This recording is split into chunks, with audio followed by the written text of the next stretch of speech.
औरंगीटोन में टैंकर माफियाओं का राज, लाइनों में पानी न आने के सबब कराची के अवाम पानी खरीद करके इस्तेमाल करने पर मजबूर। हम लोग पानी खरीद के जो है ना इस्तेमाल करते हैं। 5,000 रुपये सिंगल टैंकर, एक टैंकर सिंगल टैंकर जिसको 1200 गैलन बोलते हैं, वो 5,000 5,500 रुपये में वो हमें फ़रोख्त करते हैं, मनमानी कीमत।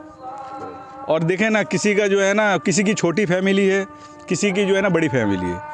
अब बड़ी फैमिली वाले एक टैंकर जो है डबल टैंकर, वो 1 महीने में ख़त्म हो जाएगा। अब 5-10 हज़ार रुपये का पानी महीने का वो पिएंगे। बेचारे यहाँ पे हम लोग सब मज़दूर हैं, गरीब लोग हैं, लेकिन यहाँ पे हमारी कोई नहीं सुन रहा। और जहाँ पे जो है ना अच्छे मतलब यानी मालदार लोग हैं, उनका काम जो है ना 2 मिनट में हो जा रहा। हम गरीब हैं, जबकि हम कराची शहर में रह रहे हैं।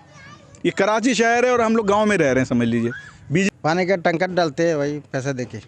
पानी का लाइन नहीं है भाई, पानी डालते हैं टंकर खरीद करके। गरीब बंदा है, मजबूर है, महंगा है पानी, टंकर क्या करें।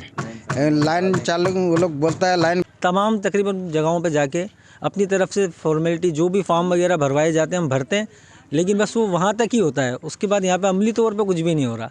हमारे पास सबूत मौजूद है, कोई आके देखना चाहता है देखे, हमने फॉर्म भरे। औरंगीटोन की अवाम ने आला हुकाम से अपील करते हुए कहा कि हमारा पानी हमें फरोख्त किया जा रहा है, ताल इस अजियत से हमें निकाला जाए। औरंगीटोन की अवाम को बुनियादी हकूक दिए जाएं। कैमरा टीम के साथ अली बख्श बलोच, वशी न्यूज़, कराची।